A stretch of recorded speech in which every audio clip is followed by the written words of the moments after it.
Bago sumikat ang araw, isang matandang babae ang nagising sa marahas na pagbukas ng pinto. Araw-araw siya ay hinihiya at pinipilit magtrabaho na para bang siya ay hindi nakikita. Ngunit dumating ang kanyang anak nang hindi inaasahan at nasaksihan ang pang-aabuso gamit ang sarili niyang mga mata. Sa harap ng mga pasa ng kanyang ina, pinalayas niya ang kanyang asawa at hinarap ang katotohanang matagal na niyang iniiwasan. Kung interesado ka sa kwentong ito, huwag kalimutang mag-subscribe sa aming channel at sabihin sa amin kung saang lungsod ka nanonood. Magpatuloy tayo. Mayroong kabanalan sa katahimikan ng madaling araw sa Maynila sa Marangyang Subdivision na iyon sa Alabang, kung saan matatayog ang mga mansyon sa likod ng mga electronic gate at matataas na pader, mahimbing na natutulog ang lungsod, protektado ng pakiramdam ng seguridad na dulot ng pera. Ngunit sa loob ng bahay bilang 347 sa Nara Avenue, ang katahimikan ay nagtatago ng mga katotohanang hindi kayang burahin ng anumang yaman. Nagising si Aling Irene nang bumukas ng malakas ang pinto ng kanyang silid. Bumilis ang tibok ng kanyang dibdib, ang pagod na organong nakasaksi na ng napakaraming bukang liwayway, napakaraming saya at napakaraming sakit. Sa edad na 73, naalala pa niya noong natural siyang nagigising sa huni ng mga ibon sa bakuran ng dati nilang bahay kung saan niya pinalaki ang kanyang anak. Ngayon, bawat umaga ay nagsisimula ng ganito, sa gulat, sa takot, sa pakiramdam na hindi siya kabilang sa sarili niyang tahanan. Ang matinding liwanag mula sa pasilyo ay pumasok sa maliit na silid kung saan siya natutulog. Hindi ito ang pangunahing silid para sa mga bisita. Iyon ay nakalaan para sa mahahalagang panauhin. Si Aling Irene ay nasa dating silid ng naunang kasambahay, isang kwarto sa likod ng bahay, malapit sa laundry area, kung saan palaging kasama ang amoy ng sabong panlaba at chlorine. Puti at walang laman ang mga pader, walang kahit isang larawan, walang kahit isang litrato na magpapaalala na may nakatira, dong may kasaysayan, may nakaraan, may mga alaala. Nakatayo si Pia sa may pintuan, nakasuot pa ng kanyang seda, na roba na kulay alak, ang kanyang blonde na buhok ay perpektong nakasuklay sa kabila ng oras. Palagi siyang nagigising na walang kapintasan na para bang natutulog na siyang naka-makeup at ayos, handang harapin ang mundo gamit ang ngiting iyon na nakalilin lang sa lahat maliban sa kanyang biyenan. Magandang umaga, Aling Irene. Sana ay nakatulog ka ng maayos dahil maraming trabaho ngayon. Kailangan ng buong bahay ng malalim na paglilinis. Mayroon akong mahahalagang bisita mamayang hapon at hindi ko sila maaaring tanggapin na ganito ang itsura ng bahay. Dahan-dahang umupo si Aling Irene sa kama, ramdam ang pagrereklamo ng kanyang likod sa bawat galaw. Ang sakit ay isang palagiang kasama, isang pisikal na paalala na ang kanyang katawan ay wala na ang dating lakas. Ngunit walang silbi ang magreklamo. Sinubukan na niya, noong una, noong naniniwala pa siyang makikita ng kanyang anak ang nangyayari. Ngayon, alam na niyang mas mabuting manahimik na lamang. Pia, hindi ko yata kayang gawin lahat yan ngayon. Sobrang sakit ng likod ko at agad na nagbago ang ekspresyon ni Pia. Nawala ang ngiti, napalitan ng isang matalas na lamig na ginawang parang mga piraso ng yelo ang kanyang mga asul na mata. Masakit ang likod. Napaka-convenient naman. Alam mo, Aling Irene, hindi ako nagrereklamo na magtrabaho buong araw para pamahalaan ang bahay na ito, para alagaan ang lahat, para maging komportable ang buhay ni Marco. At ikaw na nakatira dito nang walang binabayaran kahit isang sentimo, na walang inaambag, malaking hiling na ba ang kaunting tulong? Hindi ganyan magsalita si Pia kapag nasa paligid si Marco. Sa harap ng asawa, siya ay puno ng kabaitan, puno ng pag-aalala. Aling Irene, hayaan ninyong tulungan ko kayo dyan. Aling Irene, ipinaghanda ko kayo ng paborito ninyong tsaa. Aling Irene, bakit hindi tayo magpahinga sa sala? Ngunit kapag umaalis na ito para sa trabaho, kapag nagsasara na ang pinto sa harap at lumalayo na ang tunog ng sasakyan sa kalye, nahuhulog ang maskara. Sinasabi ko lang na baka pwedeng bawasan ng kaunti ang gagawin ko ngayon. Hindi ako tumatangging tumulong, Pia. Hindi ako kailanman tumanggi. Pumasok si Pia sa silid, nakahalukip-kip. Ang diamanteng singsing sa kanyang daliri ay kumikinang kahit sa kaunting liwanag, isang simbolo ng lahat ng kanyang nakamit sa pagpapakasal kay Marco. Bawasan? Gusto mo pang mas bawasan? Dahil sa nakikita ko halos wala ka ng ginagawa. Si Josie ang gumagawa ng mabibigat na trabaho. Ako ang namamahala sa lahat at kailangan mo lang panatilihing maayos ang ilang silid. Yun na ang pinakamababang maaari mong gawin para mabayaran ang katotohanang nakatira ka dito ng libre. Ang mga salita ay parang mga karayom, maliliit at matutulis, dahan-dahang tumatagos, ngunit malalim. Ibinaba ni Aling Irene ang kanyang mga mata, ramdam ang kahihiyang nagpapainit sa kanyang mga pisngi. Paano siya umabot sa puntong ito? Paano siya naging pabigat sa sarili niyang pamilya? Gagawin ko ang kailangang gawin, mahinang sabi niya. Mabuti. Kung gayon, bumangon ka na. 6:00 na ng umaga at marami pang dapat gawin bago dumating ang mga bisita. Umalis si Pia sa silid ng hindi naghihintay ng sagot. Ang kanyang malambot na tsinelas ay gumagawa ng mahinang tunog sa sahig na kahoy ng pasilyo. Nanatiling nakaupo si Aling Irene sa kama ng ilang sandali, nag-iipon ng lakas para simulan ang isa na namang araw. Sa maliit na bintana na nakaharap sa likod bahay, nakikita niya ang langit na nagsisimulang lumiwanag, ang maputlang asul na kulay bago sumikat ang araw. Naalala niya noong masaya siyang nagigising, noong ang bukang liwayway ay kumakatawan sa mga posibilidad at hindi sa isa na namang araw ng pagsubok. Nahirapan siyang tumayo, unang sumandal sa maliit na mesa sa tabi ng kama, pagkatapos ay sa pader. Ang maliit na salamin sa ibabaw ng aparador ay nagpakita ng kanyang refleksyon at halos hindi na niya makilala ang sarili. Kailan siya naging ang babaeng ito, nahukot, malalim ang mga mata at puting-puti na ang buhok, lumipas? Ang panahon ng hindi niya namamalayan, dala-dala ang kanyang lakas, ang kanyang ganda, ang kanyang dignidad. Nagbihis siya ng unipormeng pinili ni Pia para sa kanya. Isang simpleng set ng kulay, abong pantalon at blusa, parehong kulay na ginagamit ni Josie. Hindi mahalaga na si Aling Irene ang ina ng may-ari ng bahay. Dapat siyang magbihis na parang kasambahay para hindi malito ang mga bisita. Nilinaw iyon ni Pia. Paglabas niya ng silid, natagpuan niya si Josie sa kusina, naghahanda na ng almusal. Ang kasambahay ay nasa mga 40 anyos, galing sa probinsya ng Samar para maghanap ng mas magandang buhay sa kabisera. Payat siya at may mga matang puno ng ekspresyon na tila nagtatago ng maraming hindi na ikukwentong istorya. Nang makita niya si Aling Irene na pumasok sa kusina, nagliwanag ang kanyang mukha sa isang mahinhing ngiti. Magandang umaga po, Aling Irene. Nagtimpla na po ako ng mainit na kape. Gusto niyo po ba? Magandang umaga, Josie. Oh, salamat. Maingat na inihain ni Josie ang kape, nagdagdag ng 2 kutsarang asukal tulad ng gusto ni Aling Irene. Ang maliit na gestong ito ng kabaitan, ng atensyon ay parang gamot sa gitna ng lamig na nangingibabaw sa bahay na iyon. Kumusta po ang likod ninyo ngayon? Tanong ni Josie sa mahinang boses, laging maingat na hindi marinig. Masakit, pero gagawan ko ng paraan. Sabi ni Pia, maraming trabaho ngayon. Umiling si Josie, ang kanyang mga labi ay nakatikom sa isang manipis na linya ng tahimik na pagkadismaya. Alam niya ang nangyayari sa bahay na iyon. Nakikita niya ang lahat, naririnig ang lahat, ngunit delikado ang kanyang posisyon. Isang maling salita, isang gestong pakikiisa na maaaring ituring na sabotan at maaari siyang mawalan ng trabaho. At hindi kayang mawalan ng trabaho si Josie. Mayroon siyang 2 anak na mag-isang pinalalaki, mga bayarin, mga pangarap na bigyan ang mga anak ng mas magandang edukasyon kaysa sa kanya. Kung kailangan ninyo ng tulong sa mabigat, tawagin niyo po ako. Sabi niya, bahagyang hinawakan ang braso ni Aling Irene. Pero gawin niyo po iyon kapag hindi siya nakatingin.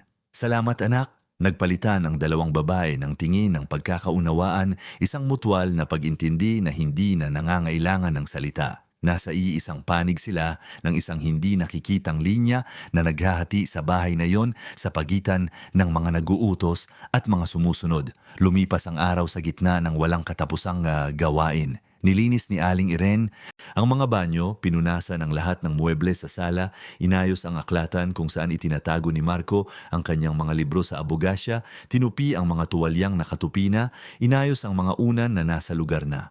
Lumilitaw si Pia paminsan-minsan, laging may nakikitang mali, laging naguutos na ulitin ang isang bagay.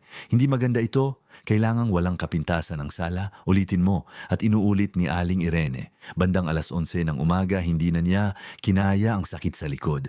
Ang sakit ay naging isang palagiang pag-init na kumakalat mula sa kanyang gulugod patungo sa mga binti. Naglilinis siya ng mga salamin sa beranda nang siya ay matisod, kumapit sa rehas para hindi matumba. Tumakbo si Josie para tulungan siya. Aling Irene, kailangan ninyong magpahinga. Halika po, umupo muna kayo. Hindi pwede, Josie. Marami pang dapat gawin. Ngunit bago pa sila makapagsalita, lumitaw si Pia sa beranda. Ang mga mata ay naniningkit sa pagdududa. Anong nangyayari dito? Bakit kayong dalawa ay nakatayo at nag-uusap sa halip na magtrabaho? Nadulas po si Aling Irin, tinutulungan ko lang po.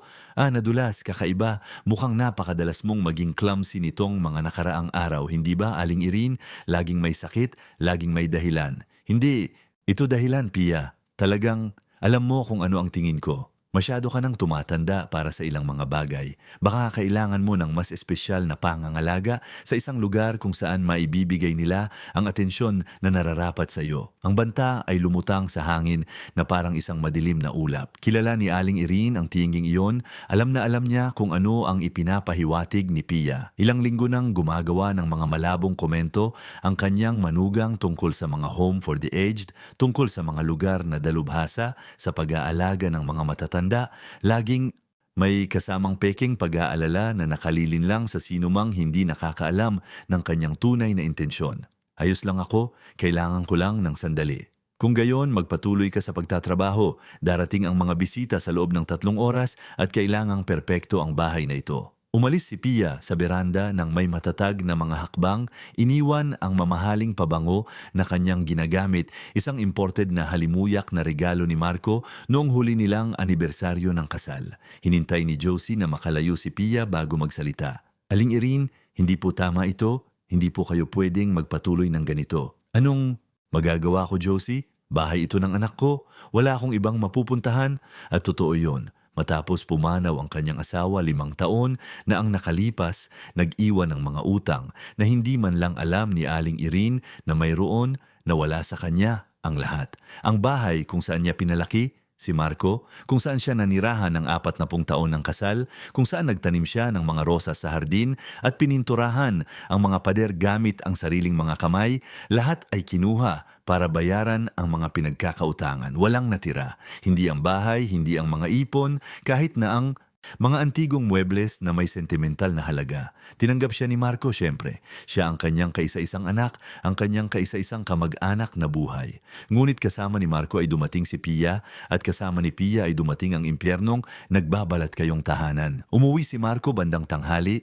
tulad ng palagi niyang ginagawa tuwing Biyernes. Isang gwapong lalaki na 42 taong gulang, matangkad at may buhok na nagsisimulang pumuti sa kanyang mga sentido na lalo pang nagdagdag sa kanyang karisma bilang isang matagumpay na abogado. Nakapagtayo siya ng isang matatag na karera, isang maunlad na opisina, isang kahangahangang reputasyon sa mundo ng abogasya sa Maynila. Pagpasok niya sa bahay, sinalubong siya ni Pia ng isang mainit na halik at isang maningning na ngiti. Mahal ko, anong sorpresa na mas maaga kang umuwi? Kinansela ko ang meeting ko mamayang hapon. Naisip kong dito na lang mananghalian kasama kayo. Napakaganda. Aling Irin, tingnan mo kung sino ang dumating. Halika at batiin mo ang iyong anak. Lumabas si Aling Irin mula sa kusina ay pinupunasan ang kanyang mga kamay sa isang basahan. Nang makita si Marco, nagliwanag ang kanyang mukha sa isang tunay na ngiti. Ang una sa araw na iyon, hindi mahalaga kung ano ang kanyang pinagdadaanan. Ang makita ang kanyang anak ay laging nagdudulot ng isang kislap ng kagalakan sa kanyang pagod na puso. Marco, anak ko, mabuti at nakita kita. Niyakap siya nito ngunit isang mabilis at walang pansin na yakap, ang uri ng yakap na ibinibigay dahil sa obligasyong panlipunan at hindi dahil sa tunay na pagmamahal. Ramdam ni Aling Irene ang pagkakaiba. May panahon na mas matagal ang mga yakap ng kanyang anak na tinatanong nito kung kumusta siya, na talagang mahalaga sa kanya ang sagot. Kumusta po kayo, Nay? Mabuti, anak ko. Nagtatrabaho para maging maganda ang lahat para sa mga bisita mo. Anong mga bisita? Tanong niya, tumingin kay Pia. Mahal, sinabi ko sa iyo, darating ang mga kaibigan ko mula sa club para magtsaa dito mamayang hapon. Mahahalagang tao sila, alam mo na, kailangan nating mag-iwan ng magandang impresyon. Oo nga pala, nakalimutan ko. Ikinawit ni Pia ang kanyang braso kay Marco. Dinala ito sa sala ng may natural na kilos ng isang taong laging nakukuha ang gusto. Masyado kang nagtatrabaho, mahal ko. Kaya nakakalimutan mo ang mga bagay-bagay. Pero huwag kang mag-alala, kontrolado ang lahat. Pinapaganda ng nanay mo at ni Josie ang lahat. Sa panahon ng tanghalian, tahimik na kumain si Aling Irene sa kusina, tulad ng iminungkahi ni Pia na masangkop. Tutal, maaaring dumating ang mga bisita anumang oras at magiging kakatwa kung makikita siyang nakaupo sa mesa na parang bahagi ng pamilya. Hindi man lang tinanong ni Marco ang pagkawala ng kanyang ina. Abala siyang nakikinig kay Pia na nagsasalita tungkol sa mga plano para sa renobasyon ng bahay, tungkol sa biyahe na gusto nilang gawin sa Europa, tungkol sa bagong kotse na nakita niya sa dealership. Pagkatapos ng tanghalian, nagkulong si Marco sa kanyang opisina para ayusin ang ilang mahahalagang kaso. Bumalik si Aling Irene sa trabaho, inihahanda ang sala para sa mga bisita. Inayos niya ang mga unan sa ikatlong pagkakataon, muling pinunasan ang mesa sa gitna, inayos ang mga bulaklak na binili ni Pia sa pinakamahal na flower shop sa lugar. Sakto 3:00, nagsimulang dumating ang mga bisita. 4 na eleganteng babae,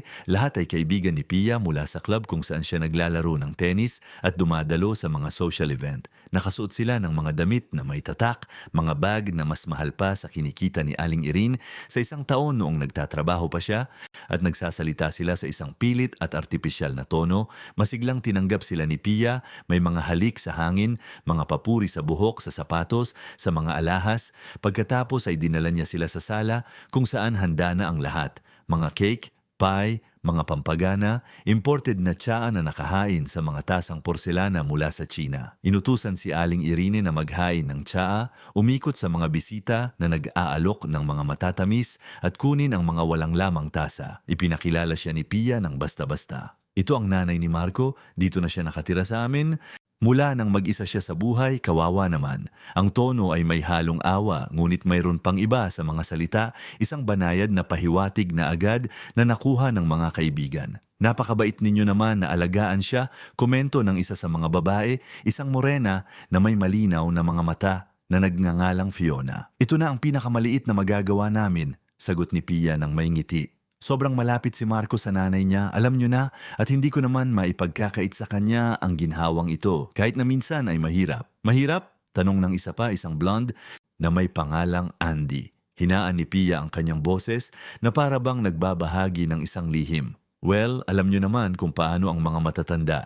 Minsan medyo nalilito, nakakalimutan ng mga bagay-bagay, nag-iimbento ng mga kwento, kailangan ng pasensya. Si Aling Irene na kumukuha ng isang tasa sa sandaling iyon ay nagkunwaring hindi narinig. Ngunit bawat salita ay isang saksak. Nagtatanim si Pia ng mga buto ng pagdududa, bumubuo ng isang salaysay kung saan siya, ang biyenan, ay isang pabigat na mahirap dalhin. Napakagandang halimbawa mo, Pia, sabi ni Fiona, hindi lahat ay may ganyang pasensya. Isang hamon ito, pag-amin ni Pia. Pero ginagawa ko ito dahil sa pagmamahal sa aking asawa. Nagpatuloy ang mga babae sa pag-uusap tungkol sa iba pang mga bagay, mga tennis festival, mga biyahe, mga chismis tungkol sa mga kakilala. Si Aling Irene ay umiikot sa kanila na parang anino, hindi nakikita maliban kung kailangan nila ng karagdagang tsaa o isa pang piraso ng cake. Walang direktang kumakausap sa kanya, walang nagtatanong tungkol sa kanyang buhay, kanyang mga interes, kanyang mga opinyon.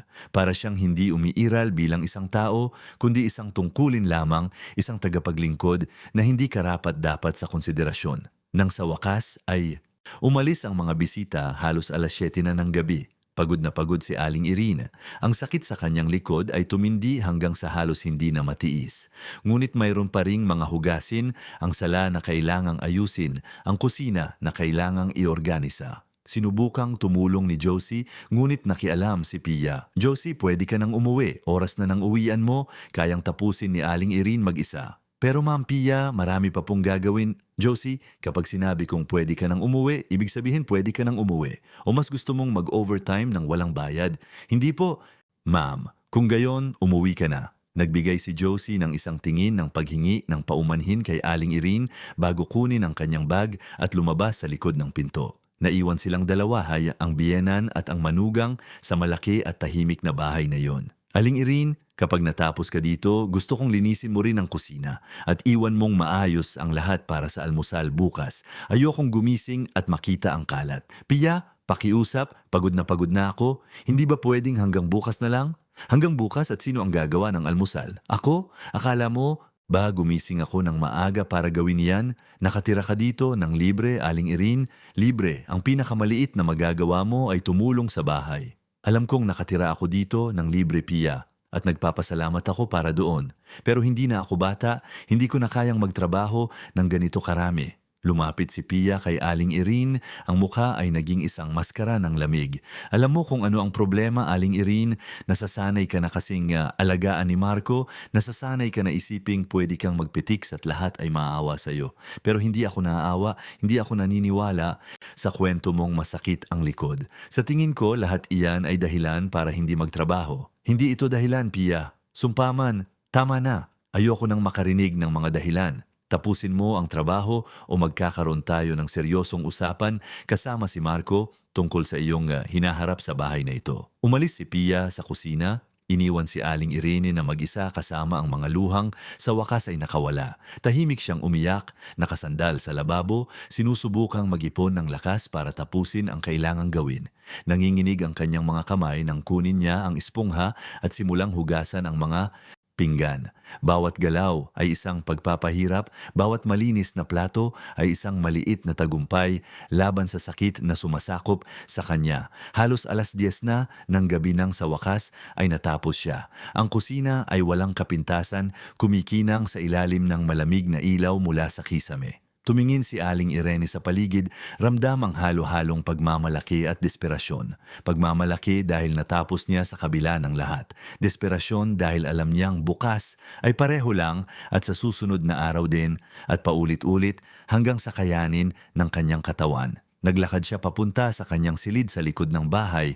Bawat hakbang ay isang napakalaking pagsisikap. Pagdaan niya sa pasilyo, nakita niya ang ilaw sa silid ni Marco at Pia. Narinig niya ang mga tawanan, mahinang pag-uusap, ang pagiging malapit ng isang mag-asawa na nagbabahagi ng mga sandaling magkasama. Nakaramdam siya ng ibang uri ng sakit, isang sakit na hindi pisikal kundi emosyonal. Nandoon ang kanyang anak, napakalapit ngunit napakalayo.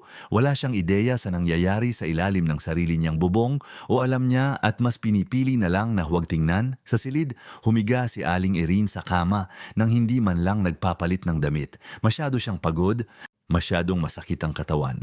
Ipinikit niya ang kanyang mga mata at sinubukang matulog ngunit hindi dumating ang antok. Ang kanyang isip ay patuloy na aktibo, inuulit ang bawat kahihiyan ng araw, bawat malupit na salita, bawat mapanlibak na tingin. Naalala niya ang ibang panahon noong bata pa siya at puno ng pangarap. Noong unang beses niyang binuhat si Marco bilang isang sanggol at ipinangako sa sarili na magiging pinakamahusay siyang ina sa mundo. Sa nagkamali ang lahat, sa anong sandali siya naging hindi nakikita sa mga mata ng sarili niyang anak, bumalik ang mga luha, binabasa ang luma at manipis na unan na pinili ni Pia para sa kanya. Umiyak si Aling Irene hanggang sa maubos ang kanyang mga luha, hanggang sa wakas ay manalo ang pagod at dumating ang antok na parang isang pansamantalang ginhawa. Ngunit kahit natutulog, alam niyang bukas ay magsisimula muli ang bangungot at sa susunod na araw at sa susunod pa, hanggang sa may magbago o hanggang sa hindi na niya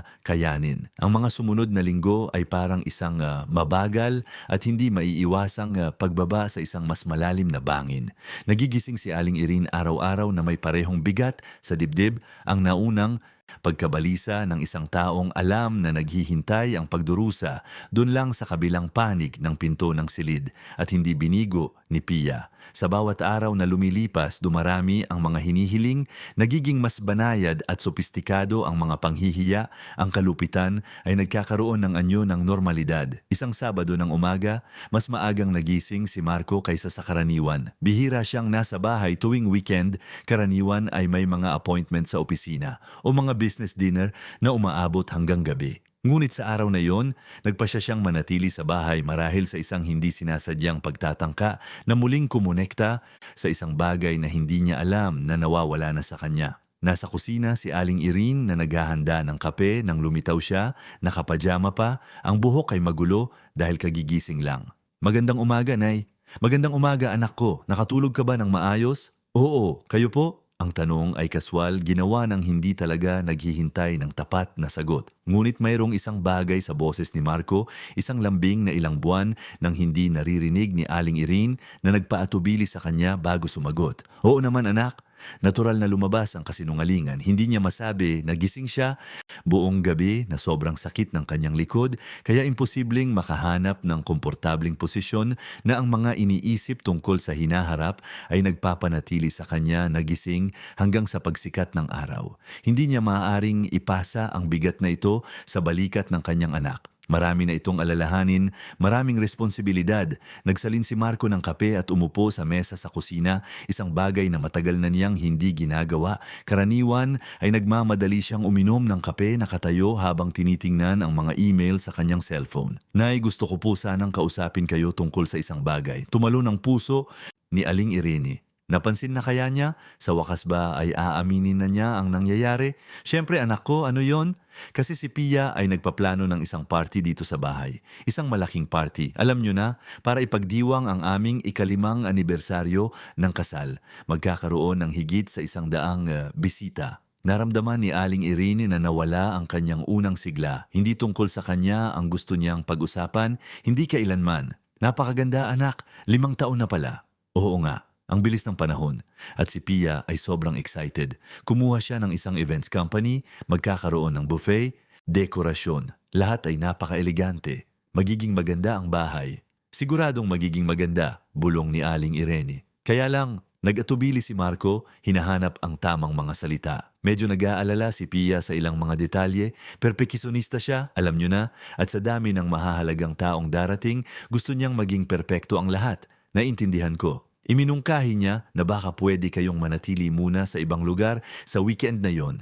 Hindi sa hindi kayo welcome, syempre, pero sa dami ng tao ng galaw baka mapagod kayo at kakailanganin ni Pia ang lahat ng mga kwarto para sa ilang mga kamag-anak na manggagaling pa sa malayo. Ang katahimikan na sumunod ay mabigat. Tumingin si Aling Irene sa kanyang anak. Sinusubukang hanapin sa mga mata nito ang anumang senyales na napagtanto niya ang kabalighuan ng kanyang sinasabi. Nakatira siya sa bahay na yon, bahay din niya yon, ngunit pinapalaya siya kahit pansamantala dahil hindi maginhawa ang kanyang presensya. Saan ako pupunta, Marco?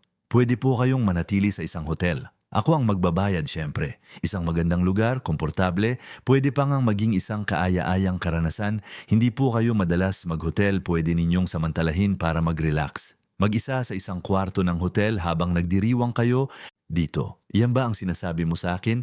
Tila hindi komportable si Marco sa unang pagkakataon. Nay, hindi po ganoon. Para lang mapadali ang mga bagay-bagay. Si Pia, laging si Pia, putol ni Aling Irene. Isang bigla ang kislap ng tapang ang nag-alab sa kanyang mga salita. Lahat ay laging para mapadali, para kay Pia. Paano naman ako? Kailan may mag-iisip sa bahay na ito na padaliin ang mga bagay para sa akin? Nay, pakiusap, huwag po kayong mag-exaggerate. Inaalagaan po kayo ni Pia ng mabuti. Palagi siyang nag-aalala sa inyong kapakanan. Binuksan ni Aling Irene ang kanyang bibig para sumagot, para sa wakas ay sabihin ang lahat, para ibunyag ang bawat kahihiyan, bawat malupit na salita, bawat araw ng sakit na binaliwala. Ngunit sa sandaling iyon, pumasok si Pia sa kusina, maganda at mabango na may ngiting nagpapaliwanag sa buong silid. Magandang umaga mga mahal, anong saya na makita kayong dalawa na magkasamang nagkakape. Bihira tayong magkaroon ng mga ganitong sandali bilang isang pamilya. Hinalikan niya si Marco sa noo at pagkatapos ay lumingon kay Aling Irene na may peking ekspresyon ng pag-aalala. Aling Irene, sana po ay maganda ang pakiramdam ninyo ngayon. Napansin ko kahapon na medyo maputla kayo. Hindi po ba kayo kumakain ng maayos? Ayos lang ako, Pia. Mabuti naman, Marco, mahal ko. Nakausap mo na ba ang nanay mo tungkol sa party? Oo, nakausap ko na. Kung gayon, Aling Irene, ano po ang masasabi ninyo sa ideya ng hotel? Pumili ako ng isa na malapit lang dito. Napaka-komportable. Siguradong magugustuhan ninyo. Ayokong pumunta sa hotel, Pia. Ang ngiti ni Pia ay nag-alinlangan ng 1 segundo bago bumalik sa dati. Ayaw ninyo? Pero akala ko magugustuhan ninyo. Magandang lugar yon, may room service, cable TV, lahat ng kailangan ninyo. Gusto kong manatili sa bahay ko. Bahay ninyo? Ulit ni Pia at may lason sa tanong na yon. Aling Irene, ito ang bahay ni Marco, bahay niya at sinusubukan niyang nang may kabaitan na humanap ng solusyon para maging komportable ang lahat sa panahon ng party. Nagiging makasarili kayo. Pia, sabat ni Marco, hindi komportable sa tono ng usapan.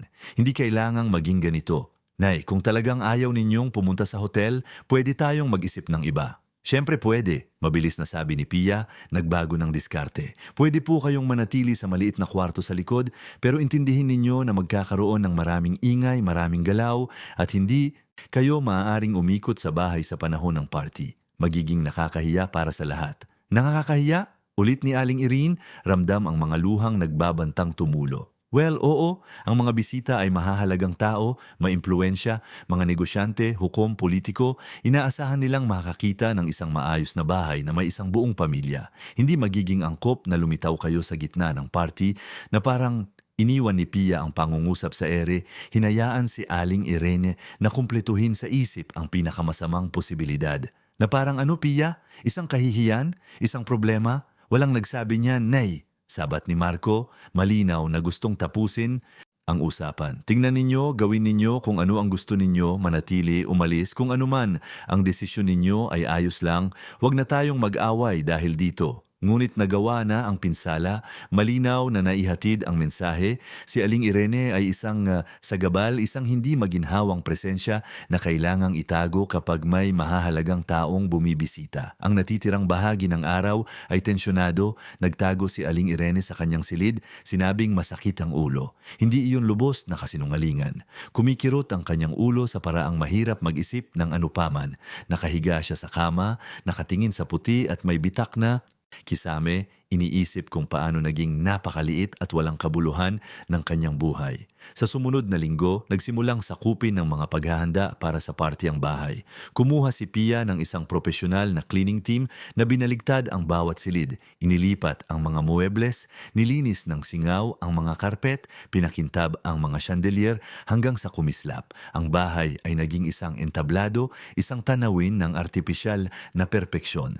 Sa buong prosesong ito, inutusan si Aling Irene na manatili sa kanyang silid o sa kusina, malayo sa daan ng mga profesional. Ayaw ni Pia na malito niya ang cleaning team o, mas masahol pa, nasubukan niyang tumulong at makagulo lang. Pinapanood ni Josie ang lahat ng may lumalaking galit. Sa isang sandali na nag-iisa sila, ni Aling Irene, naglabas siya ng sama ng loob. Hindi po ito tama, Aling Irene. Hindi ninyo pwedeng hayaan ang babaeng iyon na tratuhin kayo ng ganyan. Anong magagawa ko, Josie? Saan ako pupunta? May mga karapatan po kayo. Kayo ang ina ng may-ari ng bahay. Dapat ninyong kausapin si Attorney Marco, sabihin ang lahat ng nangyayari. Paano kung hindi siya maniwala? Paano kung pumanig siya kay Pia?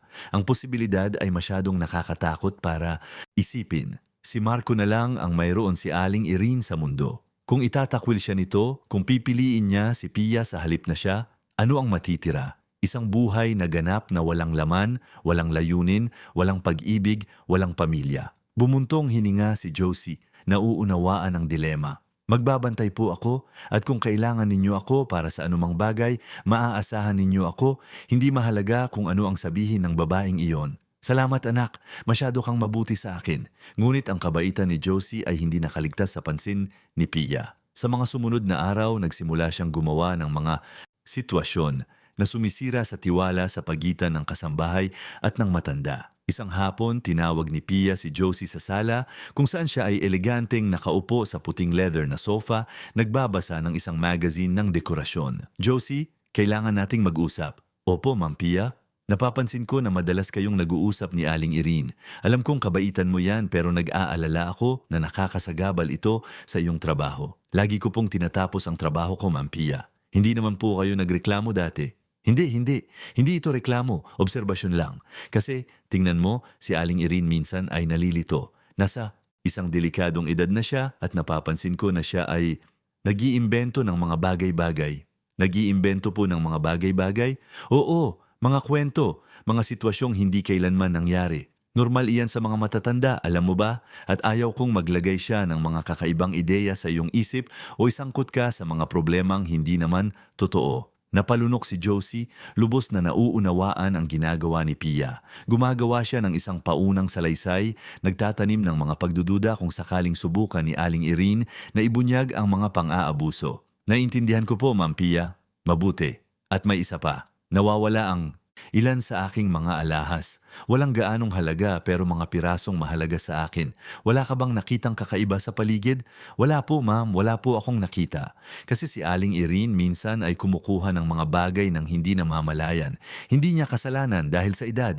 Pero kung may mapansin ka, sabihin mo agad sa akin, ha? Opo. Umalis si Josie sa sala na may mabigat na puso. Alam na alam niya ang ginagawa ni Pia, nagtatanim ng buto, ng kawalan ng tiwala, inihahanda ang lupa para akusahan si Aling Irene ng isang bagay na hindi niya ginawa at ang hinala ay nakumpirma 2 araw pagkatapos. Nagsimulang sumigaw si Pia mula sa master suite, tinatawag si Marco at Josie. Nawawala ang diamante kong pulseras, iniwan ko dito sa may tokador at ngayon wala na.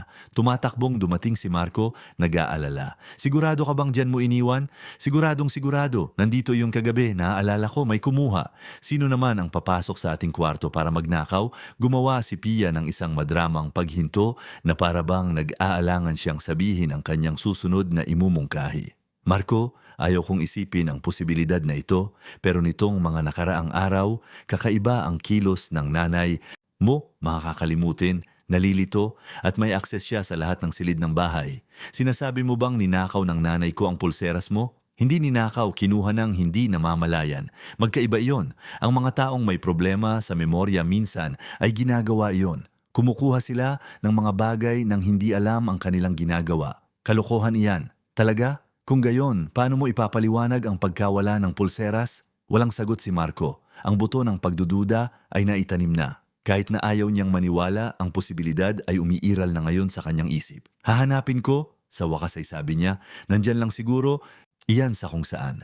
Baka itinago mo at nakalimutan. Hindi ko kailanman nakakalimutan kung saan ko itinatago ang aking mga alahas, Marco. Hindi kailanman. Nang hapong iyon, mahinahong hiniling ni Marco sa kanyang ina na samahan siya sa kwarto nito. Agad na napansin ni Aling Irene na may mali sa tono ng boses nito sa seryosong ekspresyon sa mukha nito. Nay, may itatanong po ako at gusto kong maging tapat kayo sa akin. Ano yon anak? Nawawala ang diamanteng pulseras ni Pia. Nakita niyo po ba yun sa paligid? Baka kinuha ninyo ng hindi sinasadya para itago sa isang ligtas na lugar. Naramdaman ni Aling Irene na gumuho ang kanyang mundo. Ang sarili niyang anak ay nasa harap niya, ipinapahiwatig na nagnakaw siya. Marco, wala akong kinuha na pulseras. Paano mo naiisip ang ganyang bagay? Hindi po ako nag-aakusa, Nay. Sinusubukan ko lang intindihin kung ano ang nangyari. May karapatan si Pia na magalit, malaki ang halaga ng pulseras na iyon. At sa tingin mo, magnanakaw ako sa inyo, sa sarili kong pamilya? Walang nagsasabing magnakaw, Nay. Pero minsan, ang mga matatanda ay nalilito. Kumukuha ng mga bagay ng hindi namamalayan. Hindi ako nalilito, Marco. Hindi ko kinuha ang lintik. Na pulseras na yon. Ang boses ni Aling Irene ay mas malakas kaysa sa kanyang intensyon, puno ng sakit na higit pa sa partikular na akusasyong iyon. Ito ang naipong sakit mula sa mga buwan ng kahihiyan, ng kawalang galang, ng pagiging hindi nakikita. Umatras si Marco, nagulat sa reaksyon. Sige po, Nay, kung sinasabi ninyong hindi ninyo kinuha, naniniwala ako. Pero ayos lang po ba kung titingnan ko ang kwarto ninyo para lang makasiguro tayo? Sige, hanapin mo. Sinimulan ni Marco na halughugin ang kwarto ng maingat, binubuksan ang mga drawer, tinitingnan sa loob ng aparador, sinisilip sa ilalim ng kama. At pagkatapos sa pagkasindak ni Aling Irene, may nakita siya. Ang diamanteng pulseras ay nakatago sa loob ng isang lumang kahon ng sapatos na nasa ilalim ng aparador. Ang katahimikan na sumunod ay nakabibingi. Hawak ni Marco ang pulseras sa kanyang kamay, tumitingin mula sa alahas patungo sa kanyang ina, sinusubukang iproseso ang katatapos lang na mangyari. May papaliwanag ko simula ni Aling Irene, ngunit namatay ang mga salita sa kanyang lalamunan. Paano niya maipapaliwanag? Hindi niya inilagay ang pulseras doon, hindi pa niya nakita ang pulseras na iyon sa buong buhay niya. Ngunit sino ang maniniwala sa kanya? Nay, ano po ito? Hindi ko alam, Marco. Sumpaman, hindi ako ang naglagay niyan dyan. Pero nasa aparador ninyo, paano yan napunta diyan kung hindi kayo? Walang sagot si Aling Irene. At sa sandaling iyon, habang nakatingin sa ekspresyon ng pagkadismaya at pagkalito sa mukha ng kanyang anak, naunawaan niya ang lawak ng patibong na inihanda ni Pia. Ito ay isang perpektong plano. Kung akusahan niya ang kanyang manugang, magmumukha itong isang desperadong dahilan ng isang taong nahuli sa akto. Kung mananatili siyang tahimik, ituturing siyang may kasalanan, walang labasan. Lumitaw si Pia sa pinto ng silid na para bang tinawag ng isang hindi nakikitang senyales. Nahanap mo? Tanong niya, at mayroong isang hindi maitagong tagumpay sa kanyang boses. Ipinakita ni Marco ang pulseras. Nandito, sa aparador ni nanay, inilagay ni Pia ang kamay sa dibdib sa isang madramang kilos ng pagkagulat at kalungkutan. O Aling Irene, bakit ninyo ginawa iyon? Kung gusto ninyo ng alahas, sana ay humingi na lang kayo. Bibigyan ko kayo. Hindi ko kinuha ang pulseras na iyan, Pia. At alam na alam mo yan. Nagkatinginan ang dalawang babae at sa isang sandali ay nadulas ang maskara ni Pia. Inilalantad ang purong kalupitan sa ilalim. Ngunit isang sandali lang iyon, agad na bumalik ang maunawaing ngiti. Marco, sa tingin ko kailangan ng nanay mo ng propesyonal na tulong.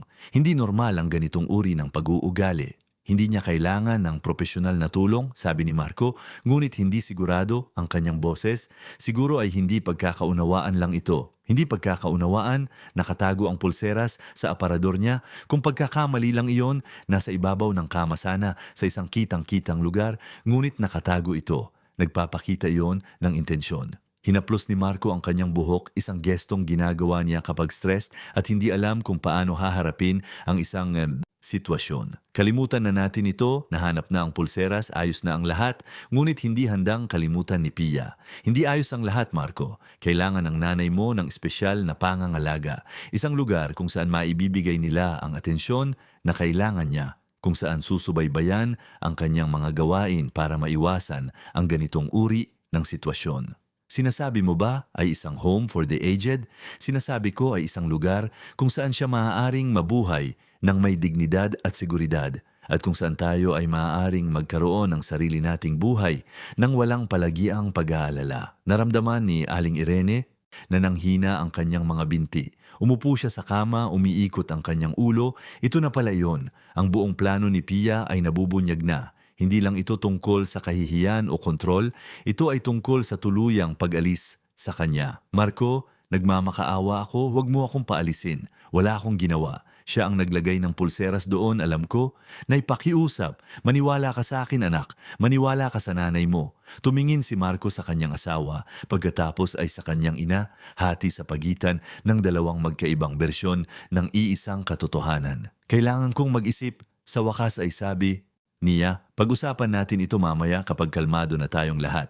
Umalis siya sa silid kasama si Pia. Naiwan si Aling Irene nakaupo sa kama, hawak sa nanginginig na mga kamay, ang katiyakang natatalo na siya sa laban. Mas matalino si Pia, mas mahusay magsalita, mas kapani-paniwala, at siya si Aling Irene ay isang pagod na matanda na lang na ayaw nang makasama ng sinuman. Pumasok si Josie sa silid makalipas ang ilang minuto, may dalang isang basong tubig. Narinig ko po ang lahat, Aling Irene, at alam ko pong hindi ninyo kinuha ang pulseras na iyon. Paano mo nalaman? Dahil nakita ko po si Ma'am Pia na pumasok sa kwarto ninyo kagabi. Naisip ko pong kakaiba pero hindi po ako nagsalita. Ngayon naiintindihan ko na kung ano ang ginagawa niya. Kailangan mong sabihin niyan kay Marco. Malungkot na umiling si Josie. Hindi po siya maniniwala sa akin. Iisipin niyang nagsisinungaling ako para ipagtanggol kayo. Masyadong matalino si Ma'am Pia. Gagawa siya ng paraan para paalisin din ako kung magsalita ako. Kung gayon, anong gagawin natin? Hindi ko po alam, Aling Irene, pero hindi po tayo pwedeng sumuko. Dapat may paraan para mailabas ang katotohanan. Nanatili ang dalawang babae doon, pinag-isa ng isang karaniwang kaaway, ngunit walang magawa. Umiiral ang katotohanan, oo, ngunit nakabaon ito sa ilalim ng mga patong ng manipulasyon na napakahusay na binuo kaya tila imposibleng maabot.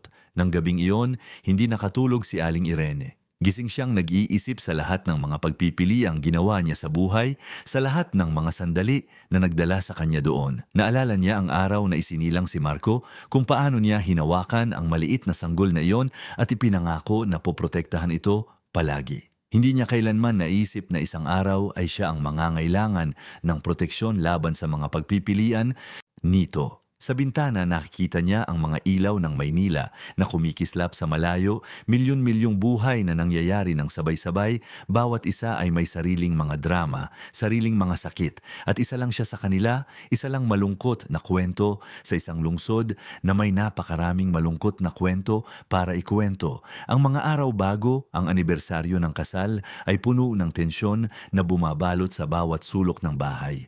Malayo si Marco, hati sa pagitan ng katapatan sa kanyang ina at tiwala sa kanyang asawa. Si Pia naman ay nanalo sa isang mahalagang laban at ngayon ay mas May kumpiyansang kumikilos, alam na nasa kanya ang kontrol sa kanyang asawa. Si Aling Irene ay nabubuhay sa isang uri ng limbo, hindi na siya hayagang itinuturing na bahagi ng pamilya, ngunit hindi pa rin siya pinalalayas. Ipinagpaliban ni Marco ang desisyon tungkol sa Home for the Aged, sinabing kailangan niya ng mas maraming oras para mag-isip. Ngunit alam ng lahat sa bahay na oras na lang ang hinihintay. Isang maulan na hapon ng Huwebes, binisita si Pia ng isang dating kaibigan mula sa kolehiyo, si Marga, isang eleganteng babae na nagtatrabaho bilang manager ng isa sa mga pinaka-eksklusibong home for the aged sa Maynila. Umupo sila sa sala, umiinom ng imported na tsaa habang tumatambol ang ulan sa mga bintana.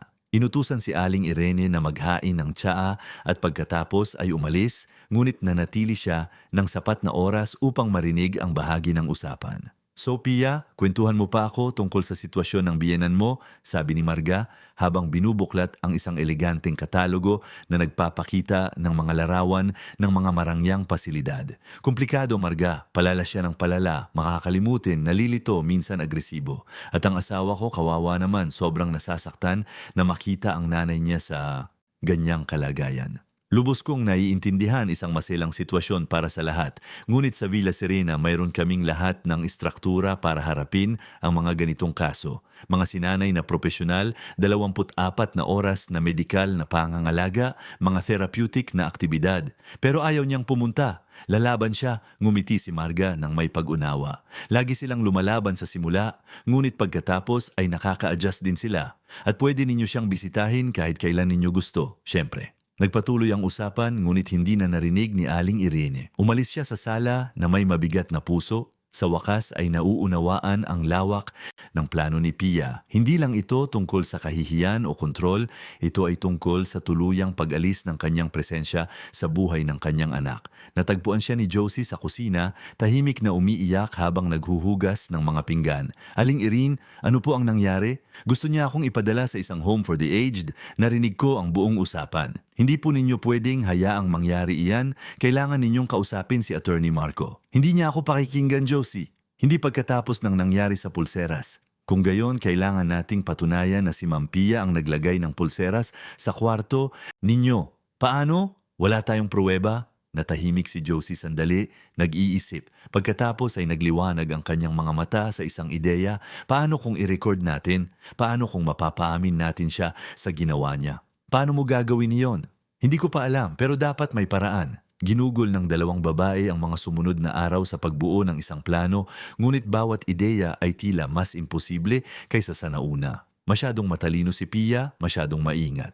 Hindi siya kailanman magsasabi ng anumang nakakakompromiso malapit sa mga saksi o anumang maaaring mag-record. Dumating ang party ng anibersaryo ng kasal sa isang maaraw na Sabado ng Oktubre. Ang bahay ay nagbago, pinalamutian ng mga puti at gintong bulaklak, mga kristal na chandelier na sumasalamin sa sikat ng araw, mga naka-uniformeng waiter na umiikot na may mga tray ng champagne at sopistikadong mga pampagana.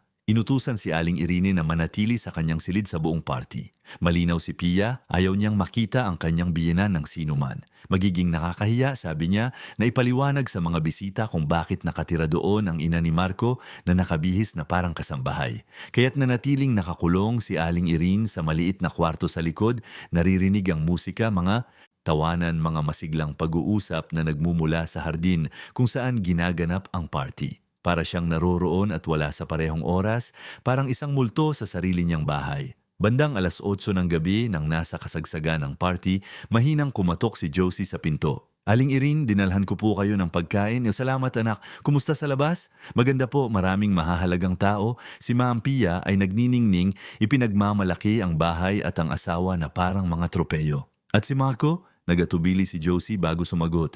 "Mukha po siyang masaya, pero nakita ko po siyang naghahanap sa loob ng bahay kanina." "Sa tingin ko po, hinahanap niya kayo? Talaga?" "Sigurado po ako. Nakita ko sa mga mata niya, maaaring nalilito siya pero mahal pa rin niya kayo." Ang maliit na impormasyong ito ay nagdulot ng kaunting ginhawa sa sugatang puso ni Aling Irene. Mahal pa rin siya ng kanyang anak, marahil may pag-asa pa, ngunit ang pag-asa ay panandalian lamang. Bandang 10:00 ng gabi, nang patapos na ang party at nagpapaalam na ang mga huling bisita, narinig ni Aling Irene ang malalakas na boses mula sa pasilyo. Binuksan niya ang pinto ng bahagya at nakita sina Marco at Pia na nagtatalo. Gusto ko lang sanang sumali ang nanay ko sa party, sabi ni Marco. Nanay ko siya, Pia, bahagi siya ng pamilya. At ipinaliwanag ko na kung bakit hindi iyon angkop. Nakita mo ba ang kalidad ng mga bisitang narito? Mga negosyante, hukom, politiko? Ano ang iisipin nila kung makikita nila ang nanay mo na nakabihis na parang kasambahay na umiikot sa party? Hindi niya kailangang magbihis na parang kasambahay, pwede siyang magsuot ng magandang damit. Mapait na tumawa si Pia. Marco, gumising ka. Ang nanay mo ay hindi na ang babaeng naaalala mo mula sa iyong pagkabata. Matanda na siya, may sakit, nalilito, magiging nakakahiya para sa kanya at para sa atin. Huwag kang magsalita ng ganyan tungkol sa nanay ko. Kung gayon, mas gusto mong magpanggap na hindi mo nakikita ang katotohanan. Kinuha niya ang pulseras ko, Marco, inilagay niya sa aparador niya at pagkatapos ay nagkunwaring hindi niya alam. Gawi ba iyan ng isang taong may kontrol sa sariling pag-iisip? Hindi pagkakaunawaan lang iyon. Sintomas yon. Isang sintomas na kailangan niya ng espesyal na pangangalaga na hindi natin maibibigay dito. At alam mo yan sa kaibuturan ng iyong puso. Natahimik si Marco, nakayuko, ang mga balikat ay nakabaluktot sa ilalim ng bigat ng desisyon na alam niyang kailangan niyang gawin. Ayokong ipadala ang nanay ko sa isang home for the aged. Walang may gusto, mahal, pero minsan iyon ang pinakamabuti para sa lahat. Kasama na siya. Sa Villa Serena, magkakaroon siya ng medikal na pangangalaga, mga aktibidad, kasama ang ibang mga taong kaedad niya. Dito, buong araw siyang mag-isa sa maliit na kwartong iyon, walang ginagawa, pakiramdam ay walang silbi. Hindi ko alam, Pia. Pag-isipan mo, kapag nabuntis ako at sana malapit na, magiging mabuti ba para sa sanggol na lumaki sa isang bahay na may isang taong ulyanin? Gusto mo bang masaksihan ng iyong anak ang mga nakakahiyang sitwasyon na matakot sa sarili niyang lola? Ang huling pangungusap na yon ay parang isang saksak. Naglalaro ng marumi si Pia, ginagamit ang hinaharap na sanggol bilang isang emosyonal na sandata. At gumagana ito, tumango si Marco talunan. Sige, pag-iisipan ko. Pero kailangan ko ng oras. Tumatakbo ang oras, Marco, at habang mas matagal tayong magdesisyon, mas nagiging mahirap para sa lahat. Umalis sila at isinara ni Aling Irene ang pinto ng kanyang silid na may durog na puso. Narinig niya ang lahat. Ang kanyang anak ay minamanipula para paalisin siya at wala siyang magawa para pigilan ito. Nang gabing iyon, hindi siya nakatulog, gising siyang nag-iisip sa lahat ng nawala sa kanya, sa lahat ng kahihiyang tiniis niya, sa kung paano siya umabot sa puntong iyon ng desperasyon. Sa unang pagkakataon, seryoso niyang isinaalang-alang ang posibilidad na umalis na lang sa sarili niyang paa. Ngunit saan? Wala siyang pera, wala siyang mga kaibigan na mahihingan ng tulong, wala siyang sinuman maliban sa anak na ngayon ay tila handa nang abandonahin siya. Linggo ng umaga, habang nililinis ng kinontratang cleaning team ang mga bakas ng party, ipinatawag ni Pia si Aling Irene para sa isang usapan sa sala. Isang maikli at direktang usapan, walang mga saksi. Aling Irene, magiging prangka ako sa inyo. Ayoko na sa inyo sa bahay na ito. Kayo ay isang pabigat, isang palagi ang problema at nakakasagabal sa aking buhay, may asawa. Hati si Marco sa ating dalawa at hindi iyon malusog para sa aming pagsasama. Ako ang nanay niya, Pia. At ako ang asawa niya. At ang isang asawa ay may prioridad kaysa sa isang ina. Nagkaroon na kayo ng panahon kasama si Marco. Pinalaki ninyo siya, inaruga. Ngayon naman ay oras ko na para magkaroon ng pamilya kasama siya. Isang pamilya na hindi kasama kayo. Hindi mo ako pwedeng palayasin ng ganito. Pwede. At gagawin ko. Nakausap ko na si Marga ng Villa Serena. Hinihintay niya ang tawag ko para ayusin ang inyong pagpasok. Mangyayari iyon sa loob ng 2 linggo, pinakamatagal 1 buwan. At pumayag si Marco dito, ngumiti si Pia, ang malamig ng ngiting iyon na hindi umaabot sa kanyang mga mata. Papayag si Marco, lagi siyang pumapayag sa gusto ko. Oras na lang ang hinihintay. Sasabihin ko sa kanya ang ginagawa mo. At sino ang maniniwala? Naitanim ko na ang mga buto ng pagdududa. Iniisip na niya na nagiging ulyanin na kayo, nalilito. Kung lalapit kayo na may mga ganyang akusasyon, makukumpirma lang ninyo ang iniisip na niya. Malupit ka, praktikal ako, at alam ko ang gusto ko. Gusto ko ng isang maganda, komportabling buhay, walang problema, at kayo, Aling Irene, ay isang problema. Tumayo si Pia at umalis sa sala, iniwan si Aling Irene na mag-isa kasama ang terribling katiyakan na natalo na siya. Wala nang labasan, wala nang pag-asa, ngunit ng hapong iyon, may hindi inaasahang nangyari. Nakaugalian ni Josie na magtago ng isang maliit na kwaderno kung saan niya isinusulat ang kanyang mga pang-araw-araw na gawain, mga paalala ng mga kailangan niyang bilhin sa palengke, mga recipe na gusto niyang subukan. Sa araw na iyon, habang inaayos ang sala, nakahanap siya ng isa pang kwaderno na nakatago sa pagitan ng mga unan ng sofa. Ito ay isang tala-arawan na may takip na gastadong katad at nang buksan niya ito, agad niyang nakilala ang nanginginig na sulat kamay ni Aling Irene. Ang tala-arawan ay puno ng mga petsadong entry. Nagsimula pagkatapos na lumipat si Aling Irene sa bahay na yon. Sinimulang basahin ni Josie at naramdaman ang mga luhang tumutulo. Nandoon ang lahat, bawat kahihiyan, bawat malupit na salita, bawat araw ng sakit. Idinukomento ni Aling Irene ang kanyang pagdurusa marahil bilang isang paraan upang mapanatili ang kanyang katinuan upang patunayan sa sarili na hindi siya nababaliw. Sa isang entry 3 linggo na ang nakalipas, isinulat ni Aling Irene ang tungkol sa isang partikular na alaala. Tungkol ito sa araw na isinilang si Marco kung paano niya ito unang hinawakan at ipinangako na poprotektahan ito palagi. Kung paano niya hindi kailanman naisip na isang araw ay siya ang mangangailangan ng proteksyon laban sa mga pagpipilian nito. May naramdamang nabasag sa loob ni Josie. Hindi na siya maaaring manahimik, hindi na siya maaaring maging kasabwat sa sitwasyong iyon. Kahit na maging kapalit nito ang kanyang trabaho,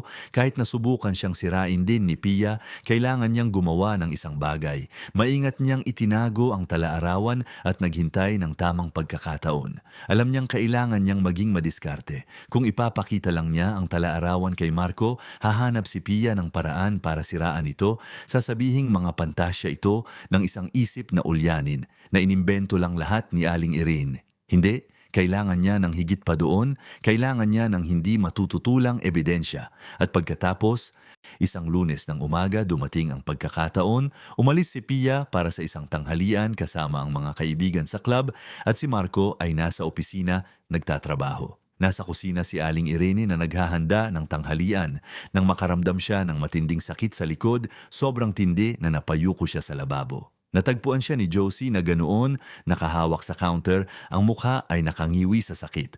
Aling Irene, ano po ang nangyari? Ang likod ko, hindi ko na kaya. Kailangan po ninyong magpatingin sa doktor, hindi po ito normal. Hindi pwede, hindi papayag si Pia. Kung gayon, gagawin natin, ito nang hindi niya alam. Nasa bahay si Attorney Marco, tatawagin ko po siya. Huwag Josie, nagtatrabaho siya. Mas mahalaga po ito kaysa sa trabaho. Masakit po ang katawan ninyo. Determinado si Josie na umalis sa kusina at umakyat sa opisina kung saan nagtatrabaho si Marco. Kumatok siya ng may diin sa pinto. Attorney Marco, pasensya na po sa abala pero masama po ang pakiramdam ng nanay ninyo. Agad na tumayo si Marco, bakas sa mukha ang pag-aalala. Anong nangyari? Ang likod po niya, sobrang sakit. Kailangan niya ng doktor. Tumatakbong bumaba si Marco at natagpuan ang kanyang ina sa kusina, nakayuko pa rin sa lababo. Nang makita siyang ganoon, may nabasag sa loob niya. Ito ang kanyang ina, ang babaeng nagpalaki sa kanya na nagsakripisyo ng napakarami para sa kanya at naroon siya, halatang nagdurusa, halatang nangangailangan ng tulong. Nay, gaano na po katagal iyang mga sakit na iyan? Ilang linggo na, bulong ni Aling Irene. Bakit hindi ninyo sinabi sa akin? Ayokong makaabala. Tinulungan ni Marco ang kanyang ina na umupo sa isang silya at pagkatapos ng may pag-iingat, hiniling na itaas niya ang kanyang blusa. Ang nakita niya ay ikinagulat niya. Ang likod ni Aling Irene ay puno ng mga pasa sa iba't ibang yugto ng paggaling. Ang ilan ay naninilaw at lumana, ang iba ay mas bago at kulay ubi pa. Diyos ko, Nay, anong nangyari? Paano po kayo nasaktan ng ganito? Nagatubili si Aling Irene. Ito na ang kanyang pagkakataon na sabihin ng lahat na sa wakas ay ibunyag ang katotohanan. Ngunit nandun pa rin ang takot na hindi paniwalaan, na ituring na baliw o mapaghiganti. Nadulas ako, yun lang. Hindi po kayo madalas madulas ng ganyan. Ang mga pasang ito ay galing sa iba't ibang lugar, sa iba't ibang taas. Hindi po ito galing sa pagkadulas. Sa sandaling iyon, nagpasya si Josie na makialam. Hindi niya maaaring hayaan si Aling Irene na protektahan pa si Pia. Attorney Marco, pwede ko po ba kayong makausap ng pribado? Tumingin si Marco mula kay Josie patungo sa kanyang ina, nalilito. Tungkol saan? Tungkol sa kung ano talaga ang nangyayari sa bahay na ito. Pumunta sila sa sala, iniwan si Aling Irene sa kusina. Huminga ng malalim si Josie, nag-iipon ng lakas ng loob para sa kanyang gagawin. Attorney Marco, hindi po nadulas ang nanay ninyo, hindi po siya nagiging ulyanin at hindi po niya kinuha ang pulseras na iyon. Ano ang sinasabi mo? Sinasabi ko po ang katotohanang ayaw ninyong makita. Ang nanay ninyo ay minamaltrato sa bahay na ito. Pinipilit siya ni Ma'am Pia na magtrabaho ng higit sa kaya ng kanyang katawan. Kaya po may mga pasa. Galing po iyon sa sobrang pagod, sa pagbubuhat ng mabibigat, sa paggawa ng mga gawaing hindi na dapat ginagawa ng isang babaeng kaedad niya. Namutla si Marco, walang katuturan yan. Inaalagaan ni Pia ng mabuti ang nanay ko. Talaga po bang naniniwala kayo dyan? Kailan po ang huling beses na huminto kayo para kausapin ng totohanan ang nanay ninyo, para tanungin kung kumusta siya, hindi lang basta-basta kundi talagang nagmamalasakit sa sagot? Hindi sumagot si Marco dahil walang sagot. Alam niyang lumayo siya sa kanyang ina na hinayaan niyang si Pia ang mamahala sa lahat ng bagay na may kinalaman sa bahay habang siya ay nakatuon sa trabaho. At mayroon pa po, patuloy ni Josie. Ang pulseras. Nakita ko po si Ma'am Pia na pumasok sa kwarto ng nanay ninyo noong gabing iyon. Itinanim niya ang pulseras doon para magmukhang may kasalanan ng nanay ninyo. Lahat po iyon ay setup. Bakit hindi mo sinabi sa akin ito noon?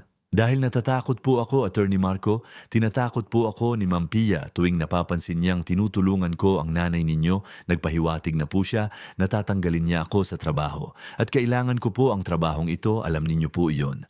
May mga anak po akong mag-isang pinalalaki. Hinaplos ni Marco ang kanyang buhok, ang gestong ginagawa niya kapag sobra na ang bigat na nararamdaman. Kailangan ko ng pruweba, Zam. Hindi ko basta-basta maaaring akusahan ang asawa ko batay sa mga hinala. Mayroon po akong pruweba. Pumunta si Josie sa kanyang kwarto at bumalik na may dalang talaarawan ni Aling Irene. Ibinigay niya ito kay Marco. Basahin po ninyo, nandito po ang lahat. Bawat araw, bawat kahihiyan, bawat sandali ng pagdurusa, idinukomento po ng nanay ninyo ang lahat. Binuksan ni Marco ang talaarawan na may nanginginig na mga kamay at nagsimulang magbasa. Sa bawat pahina, ang kanyang mukha ay lalong nagiging tensyonado, lalong namumutla. Nandoon ang hubad na katotohanan. Walang paraan para itanggi, walang paraan para bigyan ng ibang kahulugan.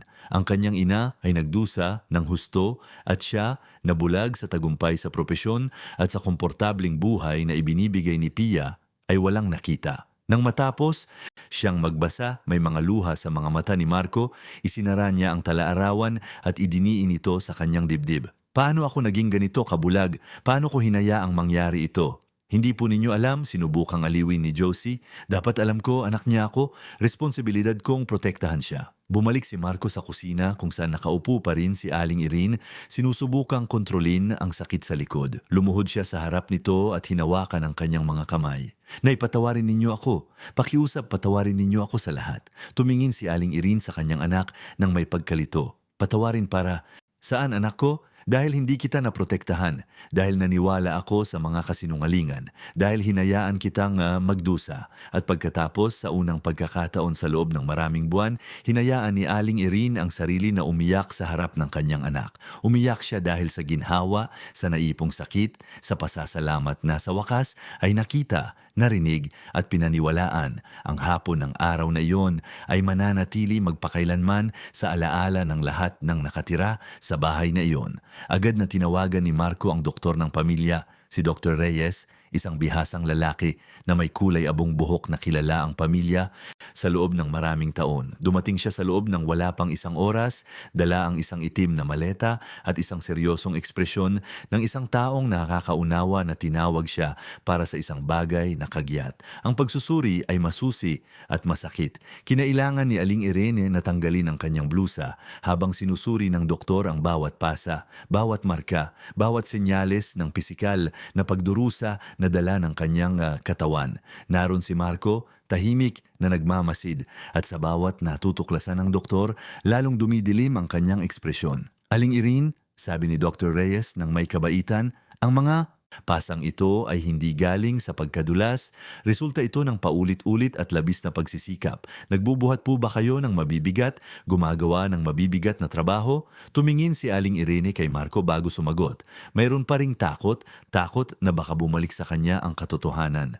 Tumutulong po ako sa bahay, sa wakas ay sabi niya, ginagawa ko po ang kaya ko. Umiling ang doktor, hindi kontento sa malabong sagot. 73 taong gulang na po kayo, ang inyong katawan ay hindi ginawa para magbuhat ng mabibigat o gumawa ng matinding pagsisikap. Ang mga pasang ito ay nagpapahiwatig na ginagawa ninyo iyon at sa tuloy-tuloy na paraan. Bukod dito, nakikita ko ang malinaw na senyales ng malnutrisyon at matinding pagkapagod. Hindi po ba kayo kumakain ng maayos? Kumakain po ako tulad ng lahat.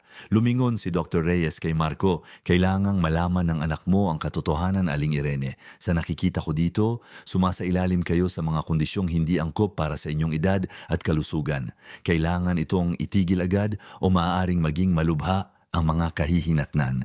Yun na ang huling patak. Hindi na napigilan ni Marco ang kanyang emosyon. Lumabas siya ng silid ng walang salita, umakyat sa hagdanan at nagkulong sa opisina. Kailangan niyang mag-isip, iproseso, magpasya kung ano ang gagawin sa katotohanang sa wakas ay nabunyag na. Nagreseta si Dr. Reyes ng ganap na pahinga at mga gamot para sa sakit. Bago umalis, mabilis siyang nakipag-usap kay Marco sa pasilyo. Makinig ka, matagal ko nang kilala ang pamilya mo. Hindi ko alam kung ano ang nangyayari dito, pero nagdurusa ang babaeng iyon.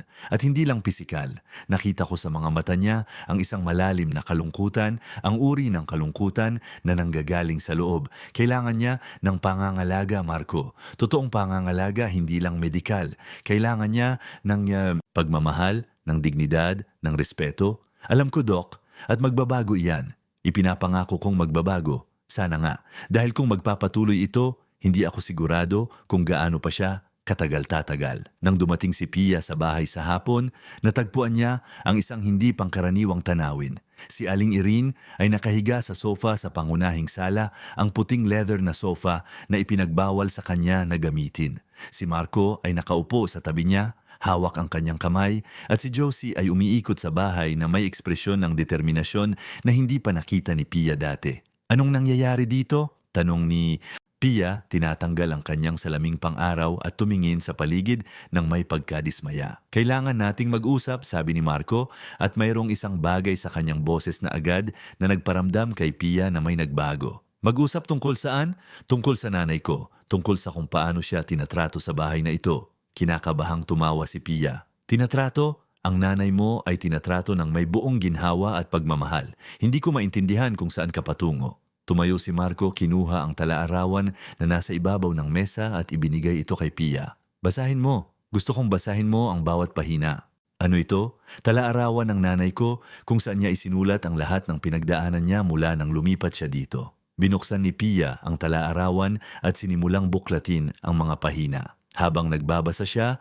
nawawala ang kulay sa kanyang mukha. Alam na alam niya kung ano ang nakasulat doon dahil siya mismo ang bida sa bawat sitwasyong inilarawan. Ito ay kalokohan, sa wakas ay sabi niya, isinara ng malakas ang talaarawan, mga pantasya ng isang babaeng ulyanin. Sinabi ko na sayo na nalilito na siya, nag-iimbento ng mga kwento. Hindi iyan pantasya, Pia. Kinumpirma ni Josie ang lahat. At kinumpirma rin ng doktor. Ang mga pasa sa likod ng nanay ko ay hindi galing sa pagkadulas. Galing iyon sa sobrang pagsisikap sa mabibigat na trabaho na hindi niya dapat ginagawa. Hindi ko kailanman pinilit ang nanay mo na gumawa ng anuman. Sinungaling? Ang boses ni Josie ay pumutol sa hangin, ikinagulat ng lahat. Nakita ko ang lahat, Ma'am Pia. Nakita ko kayong hinihiya si Aling Irene araw-araw, pinipilit siyang magtrabaho ng higit sa kanyang kaya, tinatrato siya na parang mas mababa pa sa wala. At may pruweba ako. Anong pruweba? Kinuha ni Josie ang kanyang cellphone at ipinakita ang isang serye ng mga larawan na palihim niyang kinuha sa loob ng ilang linggo. Mga larawan ni Aling Irene na nagbubuhat ng mabibigat na timba ng tubig, nag-uurong ng mga muwebles, naglilinis sa mga posisyong halatang masakit. Sa bawat larawan, makikita ang sakit na nakabakas sa kanyang mukha. Tinakot ninyo ako para manahimik, patuloy ni Josie, nanginginig ngunit matatag ang boses. Sinabi ninyong tatanggalin ninyo ako sa trabaho kung tutulungan ko si Aling Irene. Pero hindi ko na kayang manahimik. Hindi ko na kayang makita ang isang inosenteng babae na nagdurusa ng ganito. Tumingin si Pia mula kay Marco patungo kay Josie. Pagkatapos ay kay Aling Irene, sinusubukang humanap ng labasan, ng paliwanag, ng paraan para baligtarin ang sitwasyon. Ngunit wala. Ang katotohanan ay naroon, nakalantad, imposibleng itanggi. At ang pulseras? Tanong ni Marco, mapanganib na kalmado ang kanyang boses. Sinabi sa akin ni Josie na pumasok ka sa kwarto ng nanay ko nung gabi. Bago natin yun natagpuan doon. Itinanim mo ang pulseras na yon, hindi ba? Kalokohan yan, bakit ko gagawin ang ganong bagay? Para pagbintangan siya, para kumbinsihin ako na nagiging ulyanin na siya, para bigyang katwiran ang pagpapadala sa kanya sa isang home for the aged. Umatras si Pia, sa wakas ay tuluyang nahulog ang kanyang maskara. Ang kanyang mga mata na dati ay laging mapanuri at malamig ay nagpapakita na ngayon ng desperasyon. At kung ginawa ko nga, ano ngayon? Nakakasagabal siya sa buhay natin, Marco. Ang nanay mo ay isang pabigat sa bahay na ito. Kinakain niya ang ating pagkain, ginagamit ang ating mga yaman at walang inaambag. Sinusubukan ko lang gawin ang pinakamabuti para sa atin. Para sa atin o para sa iyo? Para sa atin, para sa ating pagsasama, paano mo inaasahan na magkakaroon tayo ng normal na buhay na nandito? Ang nanay mo, binabantayan tayo, nakikialam sa lahat? Hindi kailanman nakialam ang nanay ko. Halos hindi siya umiiral sa bahay na ito dahil siniguro mo yon. Ginawa mo siyang isang anino, isang presensya na kailangang itago. At bakit? Dahil ikinahihiya mo siya? Dahil hindi siya nababagay sa perpektong imahe na gusto mong ipakita? Eksakto! Oo, ikinahihiya ko siya. Ang nanay mo ay matanda, hindi maganda manamit, walang social graces. Paano ko tatanggapin ang aking mga kaibigan, mga mahahalagang tao na nandyan siya na umiikot sa bahay na parang siya ang may-ari? Nanay ko siya, Pia. Hindi isang alagang hayop na pwede mong itago kapag may bisita. At ako ang asawa mo. Nasaan ang iyong mga prioridad, Marco? Sa isang matandang nabuhay na o sa babaeng nagtatayo ng kinabukasan sa tabi mo? Ang salitang matanda ay umalingaw-ngaw sa sala na parang isang putok ng baril. Si Aling Irene, na hanggang noon ay nanatiling tahimik, ay naramdaman ang salitang tumagos ng malalim. Ganun pala ang tingin sa kanya. Isang matandang walang silbi, isang sagabal, isang taong nabuhay na at ngayon ay nakakasagabal na lang. Tumingin si Marco kay Pia na parabang ngayon lang niya ito nakita. At sa isang banda, totoo, iyon, ang maganda at eleganteng babae na pinakasalan niya ay nagpakilala bilang isang taong may kakayahang maging malupit, mapanlinlang at may purong kasamaan. Gusto kong umalis ka sa bahay na ito, sa wakas ay sabi niya. Ano? Narinig mo? Umalis ka? Ngayon na? Hindi mo ako pwedeng palayasin, bahay ko rin ito. Bahay ko ito, Pia, nakapangalan sa akin at hinihiling kong umalis ka habang nagpapasya ako kung ano ang gagawin sa ating pagsasama. Pinipili mo ang nanay mo kaysa sa akin? Tumaas ang boses ni Pia, malapit na sa pagiging hysterical. Pagkatapos ng lahat ng binuo natin, pagkatapos ng 5 taong pagsasama, pinilit mo akong pumili.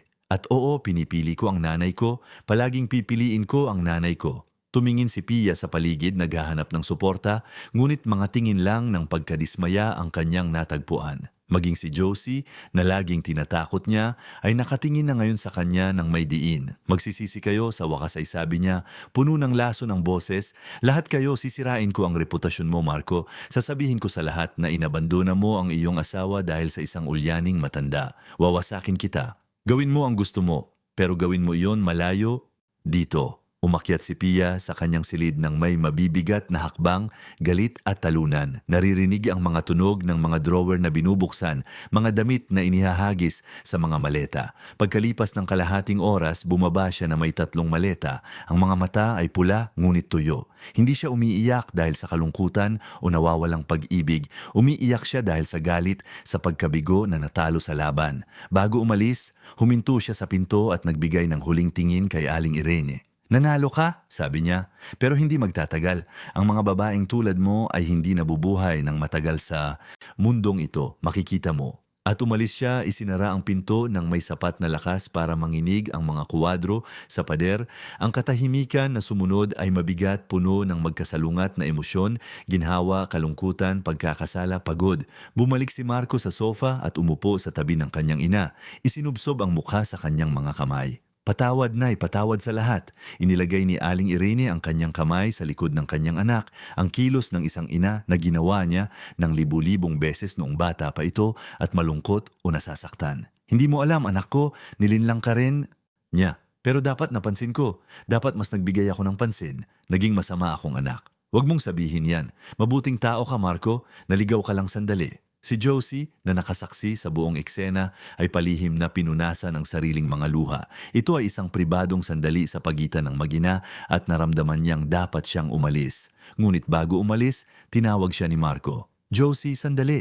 Opo, Attorney Marco. Salamat sa lahat, sa pag-aalaga sa nanay ko nung nabigo ako, sa pagkakaroon ng lakas ng loob na sabihin ang totoo kahit alam mong maaari kang mawalan ng trabaho. Isa kang pambihirang tao. Ngumiti si Josie sa gitna ng mga luha. Ginawa ko lang po ang tama. Dodoblehin ko ang sahod mo simula ngayon at magkakaroon ka ng regular na day off, bayad na bakasyon, lahat ng nararapat sa iyo at higit pa. Attorney Marco, hindi na po kailangan at isa pa. Hindi ka na lang kasambahay sa bahay na ito. Bahagi ka na ng pamilya. Pinatunayan mo iyan ngayon. Tumango si Josie, sobrang emosyonal para magsalita at pumunta sa kusina para maghanda ng hapunan. Ang mga sumunod na araw ay panahon ng pag-aayos at paggaling. Kinansela ni Marco ang lahat ng kanyang hindi kagyat na profesional na appointment at inilaan ang sarili sa pag-aalaga sa kanyang ina. Inihahanda niya ang kanyang mga pagkain, tinutulungan siyang maligo kapag sobrang sakit ng likod, kinakausap siya ng maraming oras tungkol sa lahat at wala. Inilipat si Aling Irene sa pangunahing silid ng mga bisita, ang silid na laging inilalaan ni Pia para sa mahahalagang panauhin. Personal na pumili si Marco ng malalambot na kumot, komportabling mga unan at pinuno ang silid ng mga sariwang bulaklak. Naglagay siya ng mga lumang larawan sa pader, mga larawan noong bata pa siya, noong buo at masaya pa ang pamilya. Bumalik si Dr. Reyes ng ilang beses para subaybayan ang paggaling. Sa tamang pahinga, masustansyang pagkain at higit sa lahat sa pagmamahal at pangangalaga, nagsimulang gumaling si Aling Irene. Nabawasan ang sakit sa likod, nawala ang mga pasa at isang mas mahalagang bagay ang nagsimulang bumalik, ang kislap sa kanyang mga mata. Isang linggo ng hapon, nakaupo sina Marco at Aling Irene sa beranda, umiinom ng tsaa at pinapanood ang paglubog ng araw na nagpinta sa langit ng Maynila ng mga kulay kahel at rosas. Isa ito sa mga bihirang sandali ng perpektong kapayapaan kung saan hindi na kailangan ng mga salita. Nay, sa wakas ay sabi ni Marco, binasag ang katahimikan. Pwede po ba akong magtanong? Siyempre anak ko. Bakit hindi ninyo sinabi sa akin? Bakit tiniis ninyo ang lahat ng tahimik? Natahimik si Aling Irene sandali, hinahanap ang tamang mga salita. Dahil natatakot ako, takot na baka hindi ka maniwala sa akin. Takot na baka siya ang piliin mo. Takot na maiwang mag-isa. At bukod doon, nakonsensya ako. Naisip ko na baka nararapat sa akin ang ganong pagtrato dahil pabigat ako sa inyo. Hindi ka kailanman naging pabigat, Nay, kailanman. At labis kong pinagsisisihan na hindi ko iyon ipinakita sa iyo araw-araw. Abala ka sa pagbuo ng iyong buhay. Normal iyon. Hindi iyon dahilan, tagumpay sa propesyon, pera, katayuan sa lipunan. Walang halaga ang lahat ng iyan kung mawawala sa akin ang mga taong talagang mahalaga. At ikaw ang pinakamahalagang tao sa buhay ko. Bumalik ang mga luha. Ngunit sa pagkakataong ito ay mga luha ng kaligayahan. Hinawakan ni Aling Irene ang kamay ng kanyang anak at hinigpitan ito. Mahal kita, anak ko. Mahal din kita, Nay, at gugugulin ko ang natitirang bahagi ng aking buhay para patunayan iyan. Sa mga sumunod na linggo, ganap na inayos ang bahay. Hindi na gumagawa si Aling Irene ng anumang gawaing bahay. Ang tanging trabaho niya ay magpagaling, magpahinga at tamasahin ang buhay na mayroon pa siya. Kumuha si Marco ng pangalawang kasambahay para tulungan si Josie. Tinitiyak na walang sino man sa kanila ang mapapagod. Sinubukang makipag-ugnayan ni Pia ng ilang beses. Minsan ay may mga pahiwatig na banta. Minsan ay may mga detalyadong paghingi ng tawad. Minsan ay may mga pangako ng pagbabago. Ngunit matatag si Marco. Sinimulan na niya ang proseso ng paghihiwalay at determinado siyang magpatuloy. Natuklasan niya sa pamamagitan ng kanyang abogado na si Pia ay nakapag-ipon ng malalaking utang sa kanyang pangalan, bumibili ng mga damit, alahas at mararangyang biyahe. Ang perpektong buhay na pinagsisikapan niyang ipakita ay nakasalalay sa isang kastilyo ng mga baraha na ngayon ay gumuho na. Isang umaga ng Disyembre, nagising si Marco at bumaba sa kusina kung saan natagpuan niya ang kanyang ina, nagising na, nagtitimpla ng kape. Humuhuni siya ng isang lumang kanta, isang himig na nakilala niya mula sa kanyang pagkabata. Magandang umaga, Nay, kumakanta kayo? Ngumiti si Aling Irene, isang tunay at maningning ng ngiti. Oo, alam mo matagal na akong hindi nakakaramdam ng ganito kagaan, para bang isang malaking bigat ang inalis sa aking mga balikat. Masaya akong marinig iyan. At ikaw anak ko, kumusta ka? Umupo si Marco sa mesa at tinanggap ang tasa ng kape na inalok ng kanyang ina. Ayos lang ako, higit pa sa ayos, sa katunayan kakaiba, akala ko mawawala ako nang wala si Pia. Tutal 5 taon kaming magkasama. Ngunit ang totoo, malaya ang pakiramdam ko, para bang sa wakas ay nakakahinga na ulit ako. Dahil tapat ka sa iyong sarili, sa iyong mga prinsipyo, sa kung ano talaga ang mahalaga. Palagi kang matalino, nay. Hindi matalino, marami lang pinagdaanan at natutunan ko na sa buhay sa huli, ang natitira ay ang mga relasyong binuo natin, ang pag-ibig na ibinibigay at tinatanggap natin. Lahat ng iba pa ay pansamantala. Nagkape sila nang magkasama, nag-uusap tungkol sa mga plano para sa hinaharap. Gusto ni Marco na maglakbay kasama ang kanyang ina, marahil sa dalampasigan, isang tahimik na lugar kung saan siya maaaring mag-relax ng husto. Tuwang-tuwa si Aling Irene sa ideya, ilang taon na siyang hindi nakapaglakbay. Pumasok si Josie sa kusina sa sandaling iyon, dala ang mga sulat na kararating lang. Sa mga sulat ay may isang eleganteng sobre na may tatak ng isang kilalang law firm. Binuksan ito ni Marco at mabilis na binasa. Ito ang kumpirmasyon na opisyal nang nagsimula ang diborsyo. Pumirma si Pia sa mga papeles ng walang pagtutol, marahil dahil pinayuhan siya ng kanyang abogado na wala siyang kaso. Ang mga ebidensya laban sa kanya ay hindi matututulan. Tapos na, sabi ni Marco, ipinakita ang papel sa kanyang ina. Opisyal nang tapos. Ano ang nararamdaman mo? Guminhawa at nagpapasalamat. Nagpapasalamat dahil nangyari ang lahat ng ito bago pa huli ang lahat. Isipin mo kung nagtagumpay si Pia na ipadala ka sa home for the aged na yon. Kung nagising lang ako ilang buwan pagkatapos, baka hindi ko na nalaman ang katotohanan. Nanginig si Aling Irene sa pag-iisip sa posibilidad, pero hindi nangyari. At ngayon mayroon tayong pangalawang pagkakataon, tayong dalawa. At sasamantalahin natin ito. Ipinapangako kong gagawin kong sulit ang bawat araw. Ang mga sumunod na buwan ay panahon ng muling pagtatayo. Binawasan ni Marco ang kanyang trabaho, nagtalaga ng mas maraming responsibilidad sa kanyang mga kasosyo sa opisina at sinimulang unahin ang kalidad na oras kasama ang kanyang ina. Sabay silang naghahapunan tuwing gabi, nag-uusap tungkol sa araw, nagbabahagi ng mga kwento.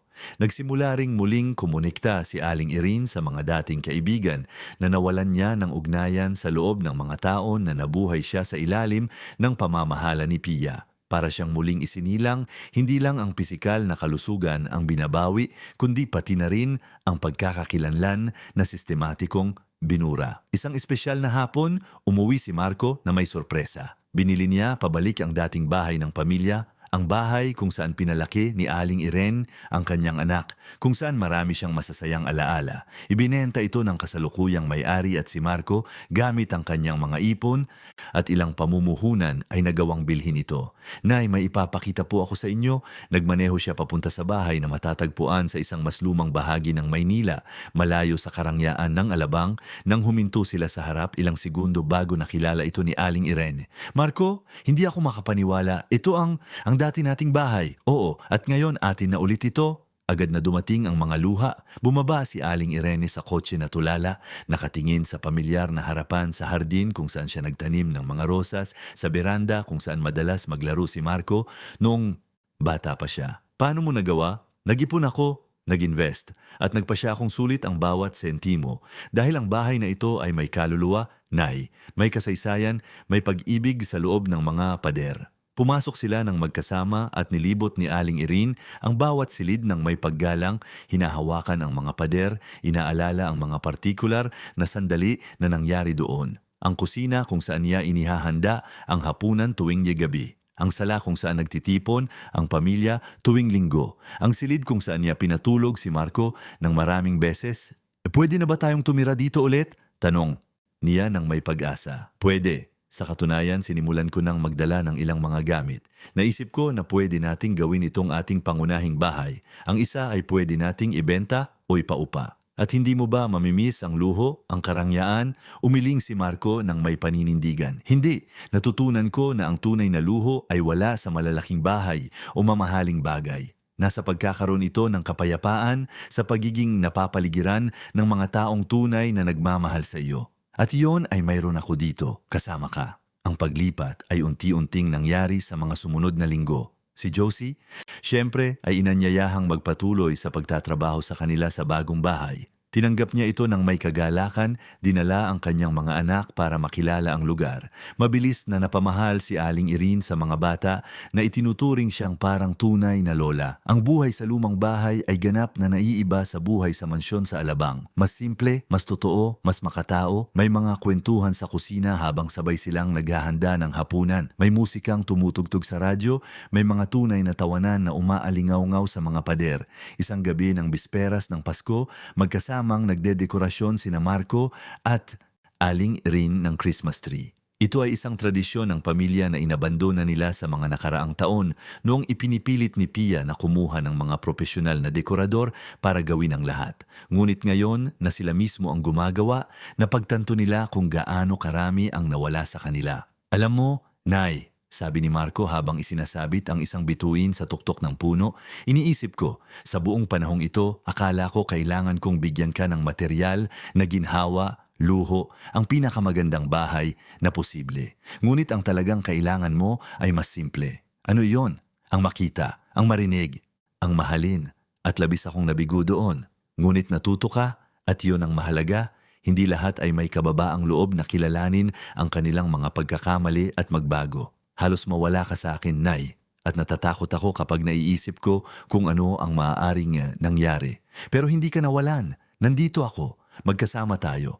At mananatili tayong magkasama. Palagi. Nagkayakapan sila doon sa harap ng medyo palamuting Christmas tree na may mga ilaw na marahang kumikislap at lumilikha ng mga sumasayaw na anino sa mga pader. Ito ay isang simpleng sandali, ngunit puno ng kahulugan. Ito ang patunay na ang tunay na pag-ibig, kapag halos mawala, ay maaaring mabawi. Ito ang patunay na hindi pa huli ang lahat para gawin ang tama. Sa araw ng Pasko, puno ang bahay. Nandoon si Josie at ang kanyang mga anak, ilang mga dating kapitbahay na muling nakita ni Aling Irene, maging si Dr. Reyes ay dumaan para sa isang social visit. Walang karangyaan, walang mamahaling champagne o sobrang sopistikadong pagkain. Ngunit mayroong kagalakan, mayroong init ng tao, mayroong tunay na koneksyon. At nang gabing iyon, habang masayang nag-uusap ang lahat sa sala, tumingin si Marco sa paligid at naramdaman ang isang malalim na pasasalamat. Nawalan siya ng isang kasal, nawalan ng marangyang pamumuhay, nawalan ng ilusyon ng perpeksyon na nilikha ni Pia. Ngunit nabawi niya ang isang bagay na mas mahalaga, nabawi niya ang kanyang ina, ang kanyang pagkatao, ang kanyang kaluluwa. Si Aling Irene na nagmamasid sa kanyang anak mula sa kabilang panig ng sala ay nakaramdam din ng kapayapaan na ilang taon na niyang hindi kilala. Nakaligtas siya sa pinakamasamang panahon ng kanyang buhay, nakahanap ng lakas na hindi niya alam na mayroon siya at ngayon ay napapaligiran ng tunay na pag-ibig. Oo, may mga peklat, oo, may mga masasakit na alaala na palagi niyang dadalhin. Ngunit mayroon ding paggaling, mayroong pagpapanibago, mayroong pag-asa. At habang papalapit ang katapusan ng taon at nagsisimula ang bago, alam nilang pareho na natanggap nila ang pinakamalaking regalo sa lahat. Isang pangalawang pagkakataon. Isang pagkakataon na gawin ang mga bagay ng tama, na pahalagahan ang tunay na mahalaga, na bumuo ng isang buhay na nakabatay sa pag-ibig at hindi sa mga panlabas na anyo. Ilang taon pagkatapos, kapag ikinukwento ni Marco ang istoryang ito sa kanyang mga kaibigan, palagi niyang tinatapos sa parehong paraan, tinuturuan tayo ng buhay ng mahihirap na aral, ngunit ang mga aral na ito ang nagiging dahilan upang maging mas mabuting tao tayo. Halos mawala sa kanya ang kanyang ina dahil sa pagkabulag at ambisyon.